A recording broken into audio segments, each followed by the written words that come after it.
Bercée par les flots de la mer des Caraïbes et de l'océan Atlantique, la Guadeloupe voit l'eau tomber copieusement du ciel. Dévaler les pentes de la Basse-Terre, remplir torrents, cascades, rivières, et puis se perdre. On est privé d'eau. Et on n'est pas privé d'eau une fois par mois, on est privé d'eau, c'est quotidien, c'est hebdomadaire, c'est journalier. Quand les canalisations finissent par rompre, il est déjà trop tard. Privant ainsi les Guadeloupéens d'une richesse naturelle essentielle à la vie. Les pays qui sont en sous-développement, ils ne rencontrent pas ce problème-là. Il faut arrêter. On est où? Moi, j'ai plus l'espoir qu'un jour qu'on aura de l'eau. C'est une histoire triste qu'on amène en Guadeloupe et on doit assumer. Alors donc, bon, on dit que voulez-vous, c'est notre sort. Ça fait des années que ça dure et c'est pas prêt de s'arrêter. De l'eau, c'est tout ce qu'on veut. Ce qui coule de source dans l'Hexagone n'est ici pas une évidence. Aux quatre coins de l'archipel, les regards traduisent le même épuisement. Fatigués, les Guadeloupéens n'ont plus confiance, ni dans ce réseau de distribution d'eau en désuétude, ni dans les promesses qu'ils entendent depuis des dizaines d'années.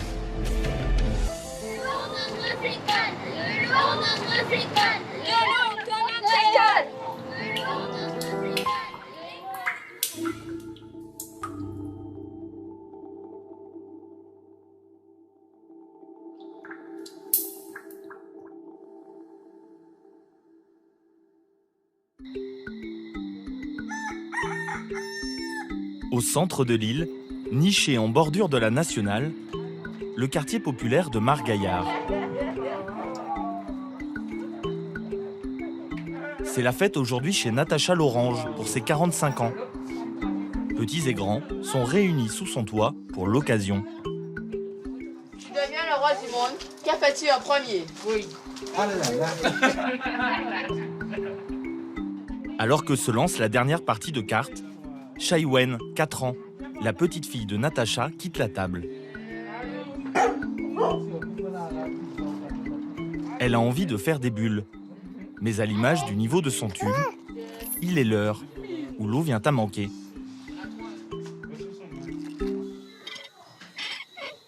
C'est complètement fini. Oui, il y avait un résidu, voilà. Il n'y a plus. On va laisser la vite, ok? Et l'eau est froide, hein? Parce qu'il n'y a plus d'eau. D'accord?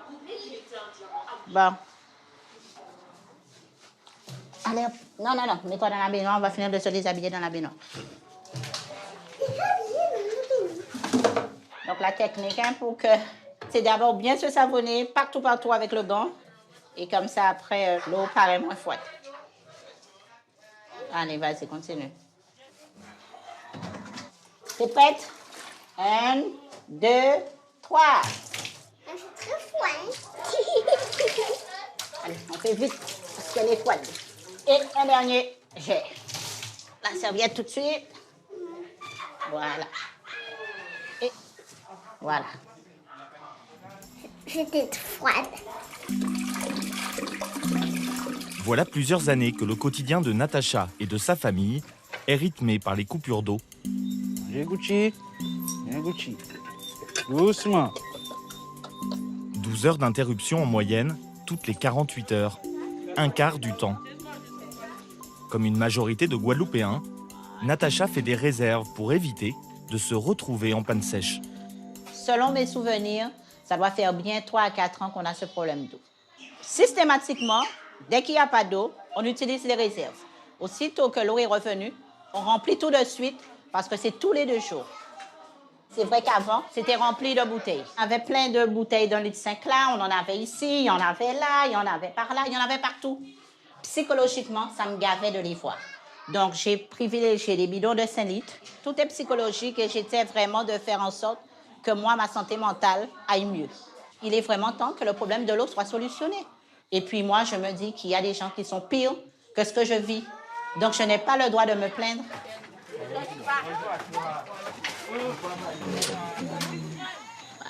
Voilà. C'est avec Chai. Ça fait kin. Je te le mets dans ça parce que... Tu te rends compte que là, on arrive à un stade où on peut même plus utiliser l'eau du robinet pour la boire. Alors qu'on a toujours bu l'eau du robinet à la base. C'est abusé. Je me retrouve à investir dans des packs d'eau. Je peux même... Je crois que si j'aligne tous mes tickets de packs d'eau et que je demande un remboursement, je suis millionnaire. Je peux refaire ma maison, je peux m'acheter une voiture, je peux faire ci, je peux faire ça. Non. Ouais. Attends, mais à je peu crois près que une à deux semaines, je dois acheter des packs d'eau comme Je ça. crois que les gens ne se rendent pas compte l'impact financier que ça a d'acheter de l'eau. Par rapport à ce budget de l'eau, je ne paie plus de facture parce que la somme allouée à la facture, elle est allouée pour l'achat des bouteilles d'eau. Moi, je veux bien payer, hein, mais je veux payer pour une eau en qualité et en quantité. On est après moi pour 892,51 €. Les grandes entreprises, les grandes administrations, le chiffre est multiplié par 10, par 20. Qu'est-ce qu'on fait pour récupérer cet argent-là? Qu'on arrête de vouloir fonctionner les petits? Oui, je sais que je dois. Je sais que je ne paye pas. Ce n'est pas parce que je n'ai pas d'argent. C'est parce que j'ai décidé de ne pas payer. Je dois acheter de l'eau pour ma famille et pour moi. Il n'est pas question que je paye ça. Donnez-moi de l'eau en quantité et en qualité. À ce moment-là, je paye mes factures en temps et en heure. Si réunir ses proches pour son anniversaire est une fête, la vaisselle, symbole de cette convivialité partagée, devient un fardeau en cette fin de journée. Dans un sac poubelle, je mets la vaisselle sale. Les réserves en eau ne sont pas assez importantes. Direction le port de pêche de Saint-Félix. C'est ici, à 1,5 km de chez eux, que Natacha, son fils et sa cousine ont accès au seul point d'eau encore en service dans le quartier. Gaël, pendant que je fais la vaisselle, toi tu iras à la douche. Par sécurité, Cheyenne va t'accompagner. D'accord? Et moi, je fais la vaisselle. OK? Voilà. J'ai l'impression d'être du temps de mes grands-parents qui allaient à la fontaine. Voilà. Eh bien oui, moi, je suis à la fontaine de Saint-Félix. Sauf que là, c'est aménagé puisqu'il y a quand même les bacs. Donc, voilà, mais c'est pas évident, en fait. C'est vraiment une gérance. Il faut tout gérer, tout prévoir. Il est inconcevable de se dire qu'on est en 2020 et qu'il faille revenir dans les temps anciens. J'en veux au système, j'en veux à nos Guadeloupéens, hein, à qui on a fait confiance et qui étaient là à la tête de l'eau et qui se sont laissés embobiner par les lubies françaises. Et maintenant, on se retrouve dans cette situation-là. L'argent est parti en fumée. Pourtant, l'Europe a voté et a donné une enveloppe pour pouvoir solutionner le problème de l'eau en Guadeloupe. Donc oui, je voudrais bien que ces personnes-là, ils répondent de leurs actes. Parce que nous, simples petits citoyens, on est poursuivis pour tout et pour rien. On est pris à la gorge. Et eux, ils s'en sortent toujours. J'en veux surtout à eux et aussi à l'État français de nous laisser dans une telle situation. On est français, oui ou non? En février 2018, l'État et l'Europe ont injecté 71 millions d'euros. L'objectif, en 24 mois, mettre fin au tour d'eau. Ces coupures planifiées qui privent chaque jour et à tour de rôle plusieurs communes d'eau potable. 3 ans après ces mesures, le problème reste entier. Quand le jour se lève, les premiers rayons de soleil ne suffisent plus à réchauffer les cœurs des Guadeloupéens. Comme chez Natacha, le réveil d'une majeure partie de l'aile est de la Guadeloupe se fait aujourd'hui sans eau courante. En périphérie de Pointe-à-Pitre, quartier de La Brousse, voilà plus d'un matin que l'eau n'est pas revenue. Vous pouvez entrer par là, faire arrière. Le local, c'est ça. En Guadeloupe, 60% de l'eau prélevée se perd dans la nature avant d'arriver chez les habitants. Face à des collectivités endettées et débordées par la situation, de nombreux citoyens se sont regroupés pour s'entraider et pallier les manquements des autorités compétentes.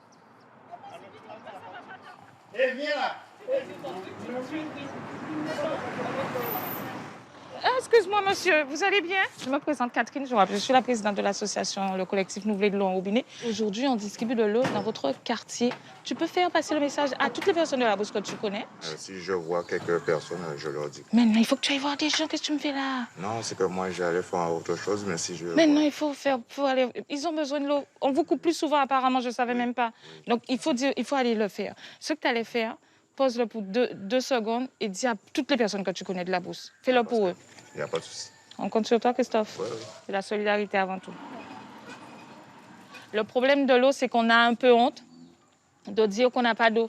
Donc, on arrête les gens, on les fait comprendre qu'en fait, cette eau-là, c'est ton eau. Tu ne m'en dis pas, en fait.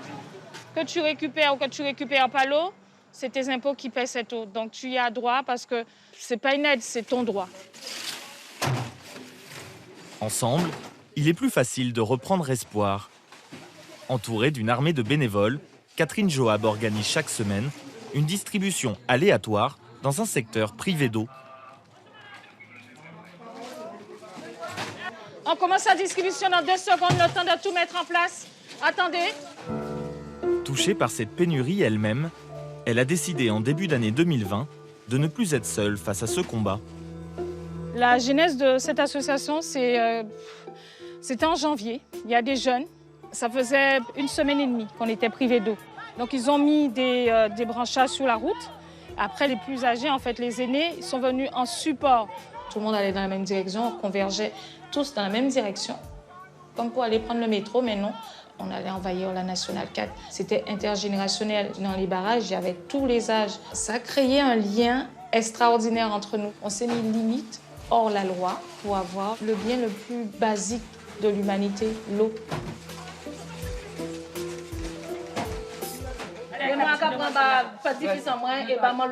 D'accord, par contre, pour 2 mounons. Oui, on va prendre pour 2 mounons. D'accord, alors l'eau, C'est 2 packs d'eau. il y a 2 et Et l'autre, Bigorre Dimitri. Bigorre.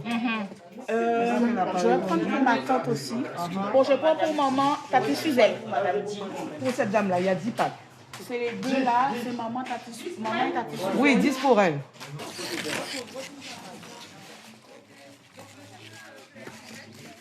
Il y a des gens, dont moi, je vais sur ma 3e année sans eau, du tout. On a essayé de se faire entendre. En face de nous, on a des dinosaures, on va dire. On a des murs. Oui, c'est pour vous.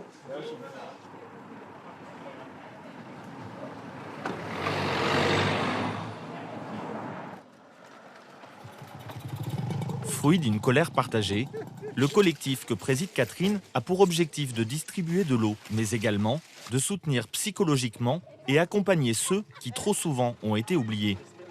En les prenant en charge, ils tentent de désamorcer un mécontentement qui menace d'exploser. Ça fait 6 semaines que je n'ai pas une goutte d'eau dans mon robinet. 6 semaines. Alors là, tu vas expliquer ça. C'est impensable. J'ai une jeune fille de 12 ans, c'est pas normal ça. Oui. Je sais, j'étais comme vous quand j'appelais, personne ne me répondait. Personne. Les gens me disent patienter. 6 semaines, je n'ai pas d'eau. Patienter. Maintenant, c'est différent. Que 6 semaines. Ça fait 3 ans que je n'en ai pas. Mon père, je suis obligée d'aller. Je sors du sport là. Je suis obligée d'aller au sport, me réveiller tous les matins. Je n'ai pas le choix pour prendre une douche. Amener ma fille à 5 h du matin à la piscine parce qu'elle est à la natation pour prendre une douche. Elle a 12 ans, elle a ses règles. Non, c'est pas possible. Dans un pays où il y a de l'eau, non. Alors là, j'en peux plus. J'en peux plus. C'est pas normal. En plus, je me suis équipée. J'ai mis une citerne. Je me suis dit, au moins une fois dans le mois, l'eau va monter, remplir ma citerne. Eh bien non. Eh bien non. Je suis comme il pleut, je mets des seaux, je mets des pots de peinture pour prendre de l'eau pour me laver, pour faire à manger, pour faire ma lessive à la main. Mais on est où là? Je suis hyper en colère. J'encaisse, mais je suis super bien entourée. Si j'étais seule, oui, j'aurais eu mal. Mais je sais que l'association, 32 membres, je sais que j'ai du monde sur qui je peux compter, en fait. Des gens sur qui je peux m'asseoir et qui me portent vers l'avant pour porter les revendications de tout le monde. Il faudra 4 heures et 5 allers-retours de la camionnette de ravitaillement pour que les habitants du quartier de la Brousse retrouvent pour un temps un peu de tranquillité.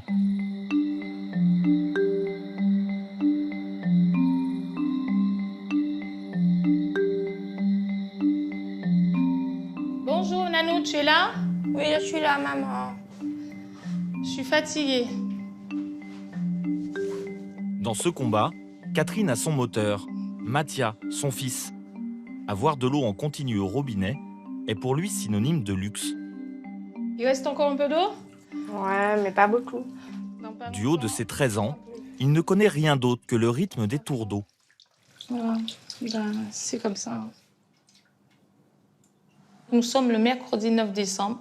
Je suis au gosier, donc c'est normal, j'ai pas d'eau. Et normalement, l'eau, je l'aurai 2 jours, jeudi et vendredi plein. Et samedi midi, eh ben, j'ai plus. 2 jours et demi avec et 1 journée sans. Alors, comment ça s'est passé ta journée, chérie? Ça s'est bien passé. T'as fait tes leçons?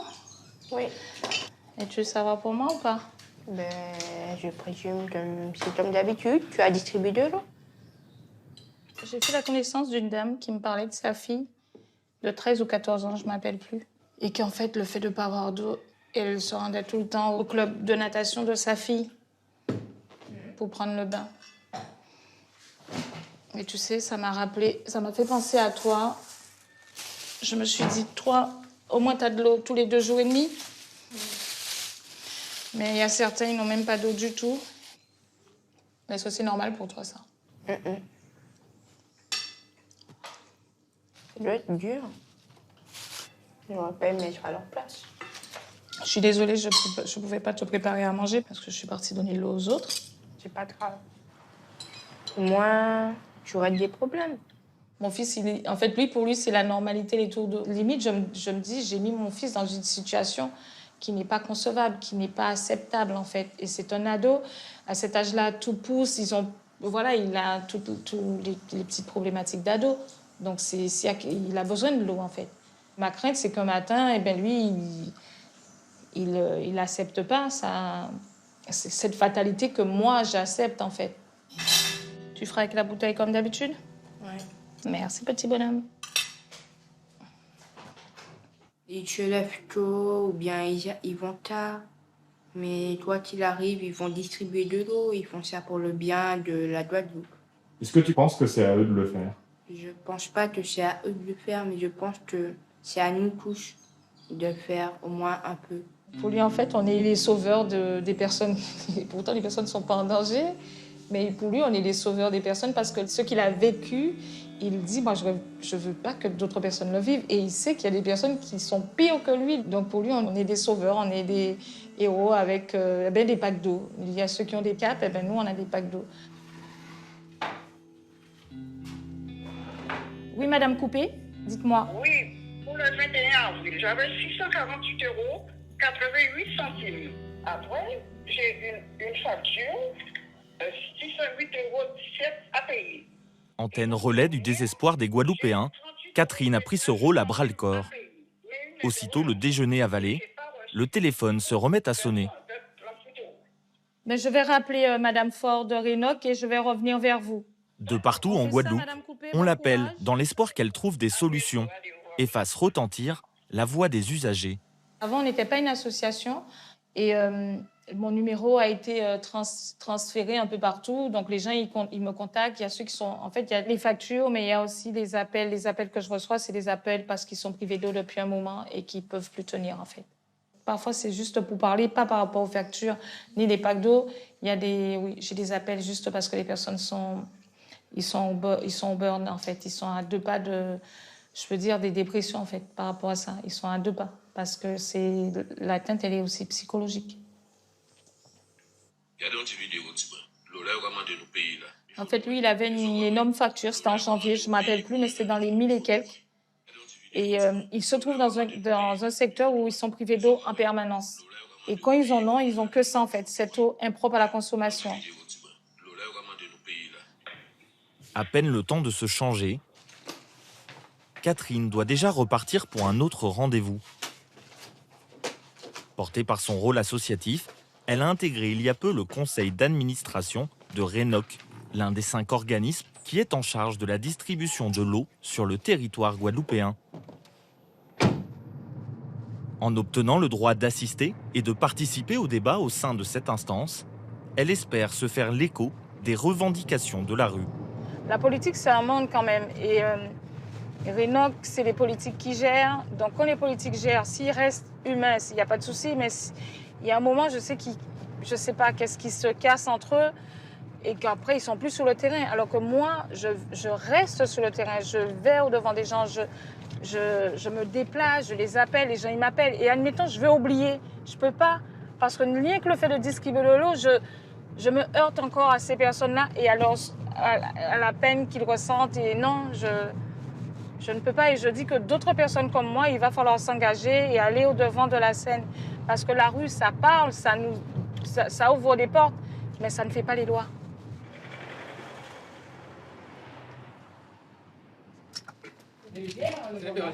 Cette séance se déroulera à huis clos. Bonsoir.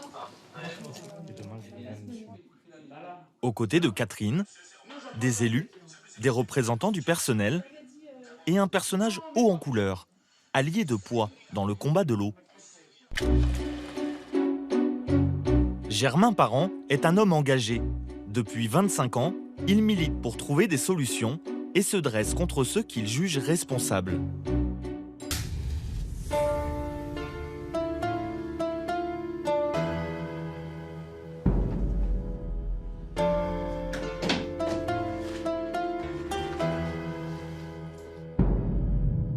Ici, l'histoire de l'eau s'accroche telle une fresque au mur. À travers les archives, on remonte le temps.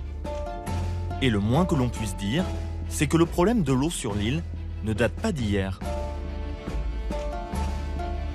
Pas de coupure, ça c'était depuis 1997. Aujourd'hui, ça continue. Eh bien, il n'y a pas d'eau en Guadeloupe. La Guadeloupe, c'est l'île aux belles eaux. Il y a des rivières partout. Il y a la ressource qui est alimentée partout. Et nous avions la chance d'avoir une grande dame ici. La soufrière nous donne de l'eau tous les jours, en quantité et en qualité. Mais dès que l'homme touche à cette ressource-là, l'homme le met dans cette canalisation pourrie et vétuste, eh bien l'eau n'est pas de bonne qualité. Construit dans les années 70, le réseau d'eau guadeloupéen compte près de 2800 km de canalisation qui n'ont jamais été entièrement cartographiés ni entretenus. 50 ans après, le constat est sans appel. Le matériel vétuste et endommagé n'a que trop rarement été remplacé. Les fuites se multiplient sur l'archipel, libèrent 50 millions de mètres cubes d'eau par an dans la nature. Et quand l'eau arrive au robinet, qu'en est-il de sa qualité ? Le matériel qu'on met ici, c'est des matériels qu'on ne s'en sert plus en métropole. On a fait venir des tuyaux en amiante ciment qui est sorti de la métropole. Si ce n'est pas bon pour la métropole, il ne devait pas être bon pour nous non plus aussi. Regardez ce qu'on a ici comme tuyau. Quand il y a des casses, on met du tuyau neuf à ça. Et donc c'est inconcevable parce qu'on peut beau nous dire que l'eau est potable, on peut le boire, mais on n'y croit pas. Et d'ailleurs, l'usager guadeloupéen aujourd'hui est récalcitrant parce que l'eau est toujours jaunâtre. Un moment, il y a de la matière fécale. Un moment, il y a les stations d'épuration qui ne fonctionnent pas. Je dis qu'il faut faire un plan Marshall pour la Guadeloupe. Commencer par un bout et finir par l'autre bout, même si ça met 10 ans, on aura dépensé de l'argent pendant 10 ans, mais 10 ans qu'on sait que demain, on aura une nouvelle canalisation. Dans ce combat, Germain s'est fait beaucoup d'ennemis. Pour découvrir où est passé l'argent de l'eau, il a récemment déposé plainte contre les 32 maires que compte l'archipel. Ces dernières années, des fonds publics ont été distribués sans que le problème de l'eau ne soit résolu. Du président de la République aux tribunaux, le constat est le même. La situation actuelle n'est due qu'à une mauvaise gestion des élus locaux. Depuis 10 ans, plusieurs millions d'euros ont disparu et n'ont jamais été investis dans les canalisations. Moi je dis, les élus ont volé. Les élus ont volé, bel et bien. Et les élus ont détourné des fonds. Et ils ont détourné des fonds aussi parce qu'il y avait un multinational ici qui les a aidés. Quand j'ai vu que la Générale des Eaux faisait la pluie et le beau temps, c'est eux qui avaient la gestion. De plus en plus, les gens dans la rue se posent des questions. Mais toutes les maires ont détourné des fonds, ont détourné de l'argent dans les communes et ils n'ont pas réglé le problème de l'eau. Et pourquoi la loi ne les condamne pas? Mais pour l'instant, élus, services de l'État, la Générale des Eaux, Veolia, chacun se renvoie la balle. Un seul procès a eu lieu en 12 ans. Une seule personne a été condamnée, Amélius Hernandez, l'ancien président du SIAG, l'une des structures intercommunales qui gère l'eau et l'assainissement en Guadeloupe. Germain n'est pas non plus épargné par le manque d'eau. Et comme ses voisins, il a dû investir dans une citerne. Il habite pourtant au pied de la Soufrière, au cœur de ce château d'eau qu'est la Basse-Terre, d'où est prélevé 90% de l'eau redistribuée à travers le réseau.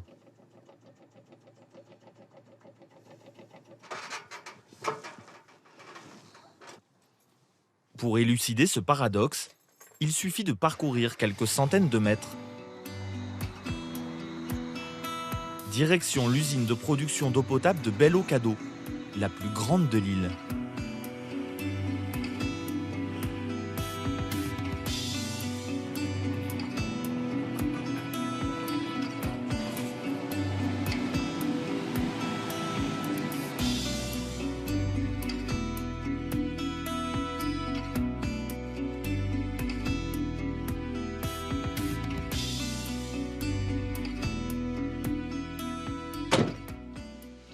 Bien voilà, j'arrive pour vous montrer là l'usine de Bel-Eau-Cadeau.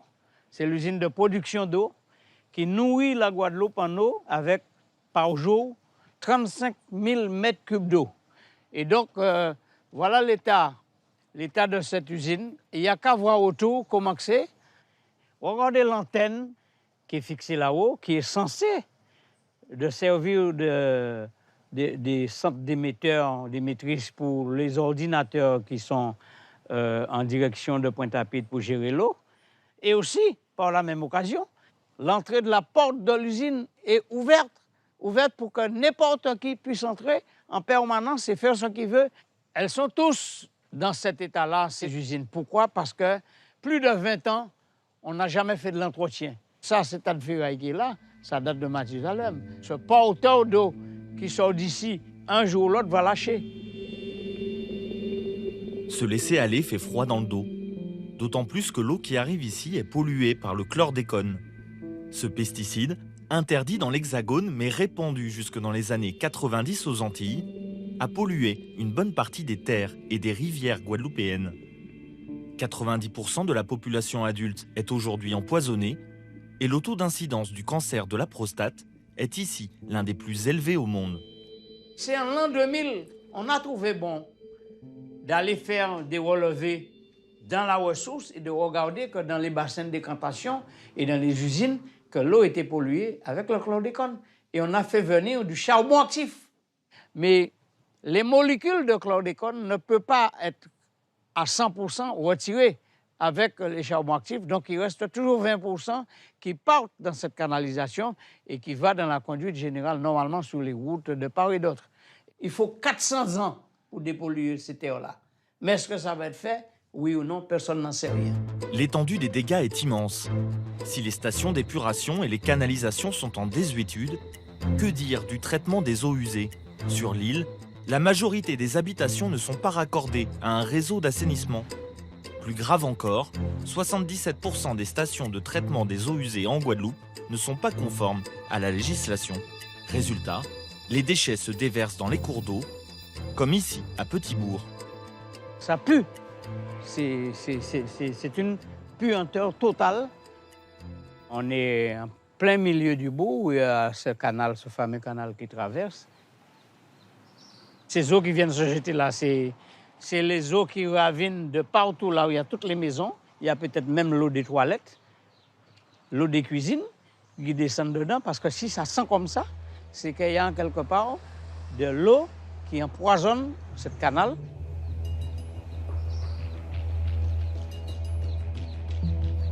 En bout de course, la station d'épuration située en front de mer est abandonnée. Elle déverse sans aucun traitement les eaux usées directement dans l'océan.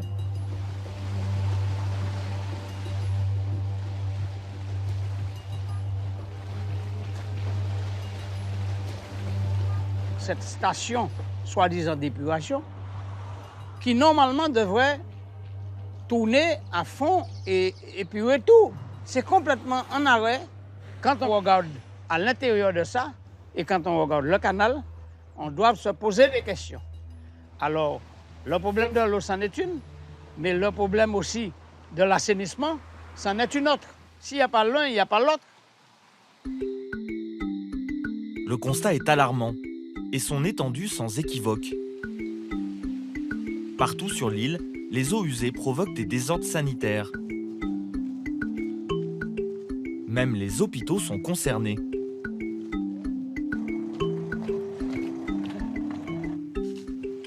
Bonjour Monsieur Abdallah. Bonjour Madame Rabout. Alors, c'est quoi ces histoires d'eau usée qui traversent tout notre hôpital? Nous avons depuis quelques mois donc, des eaux qui s'écoulent depuis la ravine, là, depuis la rocade, qui traversent l'hôpital et qui viennent se déverser, qui vont jusqu'au littoral. Donc là, j'étais en train de prendre des photos pour pouvoir relancer la communauté d'agglomération Grand Sud Caraïbes. D'accord, mais voilà le responsable de toutes ces charmantes odeurs qui c'est ça, tout à fait. agrémentent nos journées dans les services. Donc nous avons reçu une réponse négative de leur part. Est-ce qu'ils réalisent que d'un point de vue hygiène, pour un hôpital, oui, c'est calamiteux? c'est vrai que ces écoulements d'eau sont incommodantes et ne sont pas conformes donc, au fonctionnement d'un établissement sanitaire. Digne de ce nom. Digne de ce nom. Toute la communauté hospitalière, elle est incommodée donc, par ces odeurs, sans compter donc, les nuisibles que ça peut créer également en périphérie immédiate de nos bâtiments d'hospitalisation.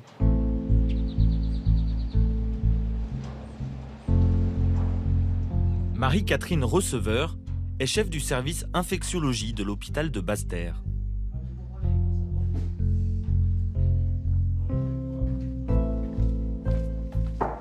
Bonsoir mesdames. Bonsoir.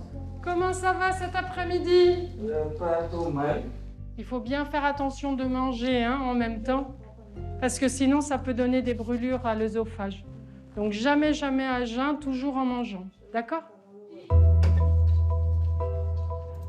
Si ces eaux usées à proximité de l'hôpital inquiètent Marie-Catherine, c'est parce qu'elles sont porteuses de nombreuses maladies que le service infectiologie connaît par cœur. La leptospirose, transmise par les rats, et la dengue, maladie véhiculée par les moustiques, entraîne des vagues épidémiques tout au long de l'année. Cumulées à la crise du coronavirus, les arrivées de malades par dizaines dans le service doivent parfois être gérées sans eau courante. Car ici comme ailleurs, le problème reste toujours le même. Je lui racontais les premiers prélèvements Covid en même temps que la coupure d'eau où on pouvait même pas se laver les mains. Herviane avait fait des stocks d'eau ici. Ça m'avait permis d'emmener de l'eau aux infirmières des prélèvements Covid pour se laver les mains. Parfois on installe sur la douche et on ne sait pas qu'il n'y a pas d'eau. Et on a déjà installé le patient, il est déjà dénudé, tout. Et quand on ouvre, on est démoralisé parce qu'on se dit qu'on doit laisser le patient là et aller chercher de l'eau pour pouvoir le baigner, quoi. C'est très difficile. Surtout pour doucher les patients avec de l'eau froide, on est obligé de faire chauffer de l'eau. Ça nous met en retard et c'est pas facile. C'est frustrant pour le patient qui a besoin d'une continuité de soins correcte. Surtout quand ils sont souillés, ils ont des selles, ils ont des urines, ils ont besoin d'être propres. Et notre but, c'est de mettre le patient à l'aise. C'est chambre 17. Merci. Va vous falloir faire tout le tour. Voilà. Ça a l'air de bien rouler.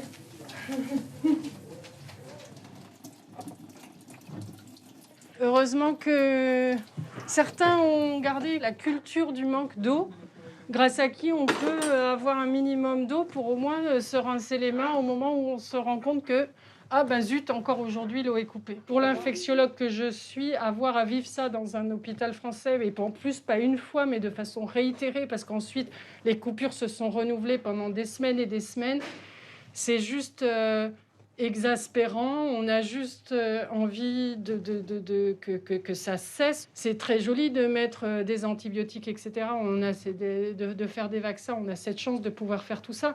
Mais à la base, éviter les maladies infectieuses, C'est pour la plupart d'entre elles juste une question d'hygiène, avoir accès à l'eau potable et se laver les mains. Donc oui, ces problèmes de l'eau, en tant qu'infectiologue, me font hurler. Une note d'espoir pour Marie-Catherine. Il y a 4 mois, l'hôpital a investi dans la construction d'une citerne. Même si elle n'est pas encore active, elle est la promesse de jours meilleurs. Nous avons donc juste de l'autre côté de la paroi une cuve en inox avec une capacité de 100 000 litres. Donc l'eau va être filtrée. Donc des filtres à thermique qui permettent de conserver la boue, de conserver tout ce qui est aspérité, tout ce qui est matériaux un peu en suspension dans l'eau. Cette cuve va offrir à l'hôpital la possibilité d'avoir une autonomie de 3 jours en eau pour un montant d'environ 500 000 €. C'est une vraie bonne nouvelle. Cet ouvrage nous permet de sortir d'une grosse ornière et de revenir à un peu plus de normalité. Un vrai progrès pour notre établissement. Oui, tout à fait, oui. Être autonome en eau est aujourd'hui l'une des solutions privilégiées par certains Guadeloupéens. Anselme Pierre-Jean Fléchaud a lui un temps d'avance. Il y a 5 ans, cet octogénaire a décidé de faire fermer son compteur. Là, d'une situation qui n'a que trop duré, il a investi une partie de sa retraite pour tenter de retrouver, enfin, un peu de tranquillité. Là, machin. L'eau arrive ici. Et là, c'est l'eau de la ville, c'est fermé. Quand on a vu que ça ne marchait pas, il n'y avait pas d'eau, on a acheté ça. J'ai vu mon plombier, et il est parti avec moi acheter tout ce truc-là. Je crois que c'est un truc qui est venu, moi, dans les au moins 8 000 €. Avant, quand il n'y avait pas d'eau, il me fallait aller dans le bois pour aller aux toilettes. Ça, je ne pouvais plus me doucher, je ne pouvais plus faire la vaisselle, rien du tout. Je préfère de dépenser, au moins d'avoir la tranquillité d'esprit, parce que ça vous enrage. On demande, on dit, mais qu'est-ce que je suis venu chercher? Qu'est-ce que je suis venu chercher dans un truc que je ne peux pas vivre? Anselme vit ici, en haut de ce morne. Cette maison, il l'a fait construire pour lui et son épouse Yolande dans les années 90. S'ils pensaient y passer des jours heureux, ils ont vite été rattrapés par la triste réalité de l'île.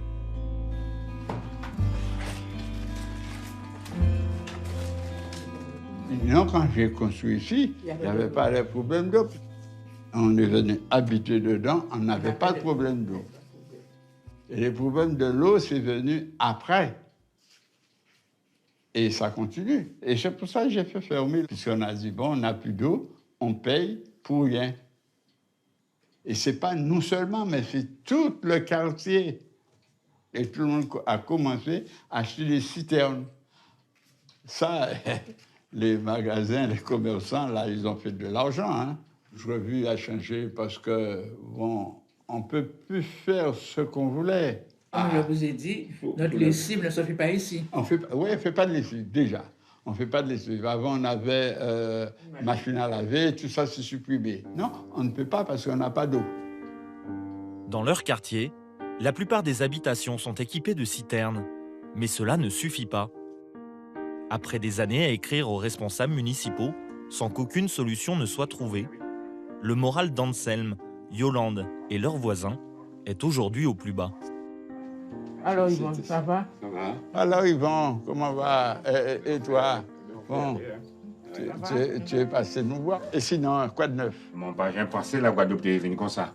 Parce que du jour au lendemain, on est de l'eau, on ne trouve pas ni de l'eau. Mais oui, et comment faire? Vous voulez faire les jeunes retourner? Mais nous avons l'occasion, à une net matin, lever pour ramasser de l'eau et pour faire machine à passer.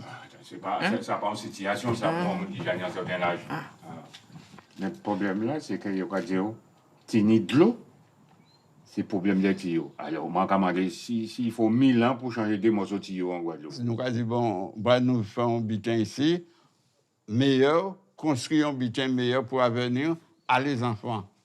Mais ça, c'est un butin qui est fini. Et bon, les élus, pas qu'à faire un rien pour nous.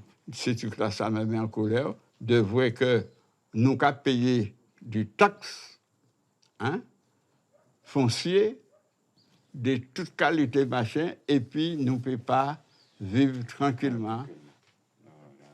Parce que c'est ça qui est passé. Malgré leur installation et les panneaux solaires pour chauffer l'eau, Anselme et Yolande sont encore loin d'être autonomes. Pour eux aussi, hors de question de boire cette eau qui stagne dans la citerne et qui sort de leur robinet. Pour s'hydrater, il faut une nouvelle fois sortir le porte-monnaie. L'eau, on a été faire un contrat comme ça. Il vient de nous ouvrir de l'eau tous les 15 jours. Pour avoir, je prends 4 bobines d'eau. Comme ça, j'ai toujours renouvelé. Comme ça, on ne manque pas de l'eau. Ce qu'on veut, c'est la santé. Donc, on préfère de payer ça au lieu de prendre de l'eau qui est impropre à la consommation, parce qu'on ne sait pas. Parce que moi qui ai vécu en France, je n'ai jamais connu ça, hein, de coupure d'eau. Jamais connu ça. Là, maintenant, on est retourné en arrière. Il y a eu un passé d'esclavage.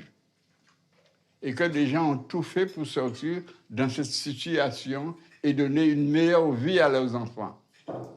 Et je vois que les enfants, les gens qui nous conduisent, qui sont à la tête du pays, nous fassent des coups ainsi.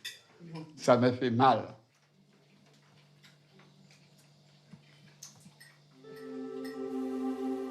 Si les Guadeloupéens manquent d'eau au robinet, elle continue pourtant à être captée dans les rivières.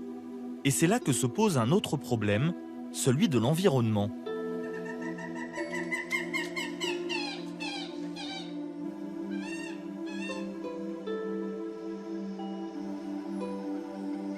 Jean-François Marc d'Orville est un expert en géophysique qui aime prendre le temps d'observer et de comprendre. Fervent défenseur de la nature, il est inquiet de l'état de santé de son île. Le problème, c'est comment capter. Est-ce que le volume qui est capté correspond au volume que l'environnement est capable d'accepter? Du fait de la pression et de la pression légitime des gens qui manquent d'eau, qui n'ont pas d'eau dans le robinet, il est normal qu'il y ait cette surexploitation des rivières. Mais il faut aussi penser que de la même manière qu'on va payer le coût de la mauvaise distribution de l'eau, on va aussi payer le coût en termes d'impact environnemental.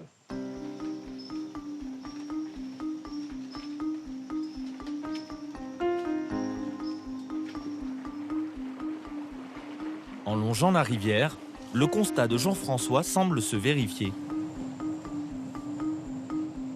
Pour pallier les pertes du réseau, les stations de prélèvement tournent à plein régime et en continu, au détriment des écosystèmes aquatiques.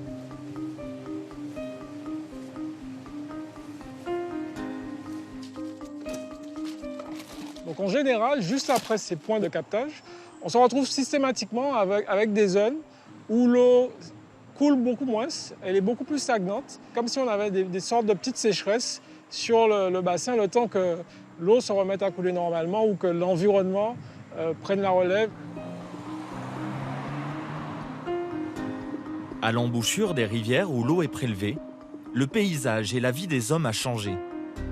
Ainsi, la physionomie du port de pêche côtière de Bananier s'est transformée ces dernières années. Si quelques pêcheurs viennent encore y vendre leur maigre butin, ils ne peuvent plus y rentrer leurs barques. Face à l'océan, la rivière ne fait plus le poids. Le sable de l'Atlantique n'est plus repoussé, scellant ainsi le sort de tout un quartier. Oh Gino, comment vas-tu? Ça va? Bien? Ça peut aller, c'est pas la joie, on quand même. Ah, mais c'est bon. Ça ressemble à la rivière que tu as connue avant? Non, ça n'a rien à voir. Ben, avant, ça avait. Pour se baigner, tu vois à côté là, où il y a le bateau. Il fallait être un grand nageur. Même là, il fallait être un grand nageur. Mais maintenant, le sable a envahi et puis l'eau ne descend pas correctement. Alors, il n'y a plus autant d'eau qu'avant? Non, non. Ça a diminué nettement. Ça n'a rien à voir. Tu te souviens à quelle époque ça a commencé à diminuer? Ah, mon Dieu. 64, 63. Donc c'est vraiment au moment des premiers captages. Là, voilà. Ils ont vraiment commencé à capter l'eau. Oui, oui. 1964, 63, oui. Et là, tu penses que ça va revenir un jour à la normale? Ça m'étonnerait. Il y a trop de captage maintenant là pour emmener de l'eau à la grandeur et tout. Ça a diminué le débit d'eau. Il n'y a pas assez d'eau. Ça m'attriste de voir ce que nous avions et ce que nous avons à présent. Parce que j'ai grandi ici et les premières brasses de nage. J'ai fait ça là avec mes soeurs, tous mes amis. Mais maintenant, il n'y a même pas d'eau, on ne peut pas se baigner là. Ça ressemble à rien. En fait, on se retrouve dans une situation où on a trop réfléchi de façon ponctuelle en se disant « Ah tiens, je vais faire un enrochement. Ah tiens, je vais faire une captée de l'eau », sans penser qu'il aurait fallu réfléchir de façon globale et observer les éléments ensemble. Le port de Bananier n'est qu'un infime exemple du sort réservé à l'environnement. Partout sur l'île, la nature semble envoyer un signal d'alarme. Plus au nord, la commune de Capesterre-Belle-Eau voit son territoire se restreindre. Conséquence directe du réchauffement climatique, les maisons construites en bordure de littoral sont les premières victimes de la montée du niveau de la mer. Mais la mauvaise gestion des eaux usées a également un impact direct sur la terre gangrénée qui finit par s'effondrer. C'est une zone qui a été évacuée à cause de l'effondrement de la falaise. Il y avait toute une rangée de maisons qui ont été évacuées en 5-6 ans. Dans l'avenir, on peut craindre que beaucoup d'autres zones vont continuer à être désagrégées uniquement parce que les eaux usées vont pénétrer dans l'eau et vont modifier la biologie du sol. En modifiant la biologie du sol, c'est tout le sol, toute la vie du sol qui est impactée et qui le rend de plus en plus fragile. Cette eau qui apporte la vie, qui est si abondante, qui est si utile, quand elle est mal gérée, quand elle est mal intégrée à notre mode de vie, elle aura des effets négatifs sur notre milieu et donc sur notre cadre de vie, voire même sur notre sécurité.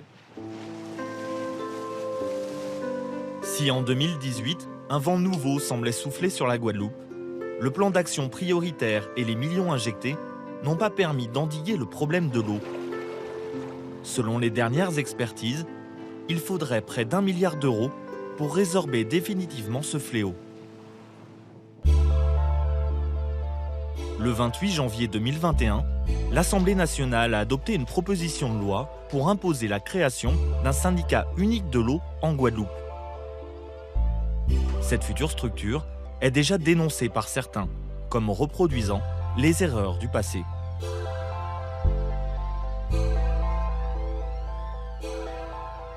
Moi, je ne suis pas d'accord. Dans l'article 2, on veut nous faire rentrer à la commission consultative. Nous voulons être, nous, usagers, dans la partie délibérante pour pouvoir prendre des décisions. Ce sont les mêmes, à nouveau, qui veulent encore avoir la manette. Ce sont les mêmes élus qui tournent en rond, l'un à droite, l'un à gauche, et comme ça. Et donc, ce n'est pas possible, parce que nous ne voulons plus qu'ils fassent pour nous, nous voulons qu'ils fassent ça avec nous. Combien de temps encore les bénévoles devront suppléer aux défaillances des collectivités? Les deux packs? Bonjour. Ça va. Ben, merci beaucoup. Et passez un bon week-end. Bon courage. On veut une gestion saine et vertueuse et surtout partagée pour ne pas réitérer ce qui s'est passé par le passé, pour que ça ne se répète pas dans 10 ans, que nos enfants ne subissent pas en fait ce que nous on est en train de subir. C'est ça le combat. Combien de temps encore faudra-t-il pour que la santé de tous soit assurée? C'est vraiment un enjeu majeur et on oublie trop souvent à quel point l'accès à une eau propre et potable est un enjeu capital pour la santé. Combien de temps encore les Guadeloupéens devront-ils prier? C'est une très belle journée, on est content là. Regardez la pluie là. La pluie qui a tombé, comme je l'ai dit avant, l'ange Gabriel, prend soleil, voyez la pluie. Mais là, vous voyez la pluie là. Ça, c'est comme ces Indiens là en Amérique. Là, où pour faire la pluie tomber, ils ont fait un grand dipé, ils ont prié. Et pas présent, c'est ça nous avons fait. Combien de temps encore leur faudra-t-il pour avoir de l'eau au robinet? Il faudra patienter jusqu'à 2022, selon les calendriers qu'on nous a remis, pour un retour à la normale. Mais j'en doute. Avec le gros chantier qu'il y a à faire sur toute la Guadeloupe, j'en doute que d'ici 2022, le problème sera résolu. Mais bon, il faut rester optimiste. Attention, tu vas faire la sauce maudite. L'eau est en train d'arriver. Tu entends le bruit? Voilà. Voilà, qui arrive par là. L'eau est revenue! L'eau! Le sort de la source! L'eau! L'eau est là!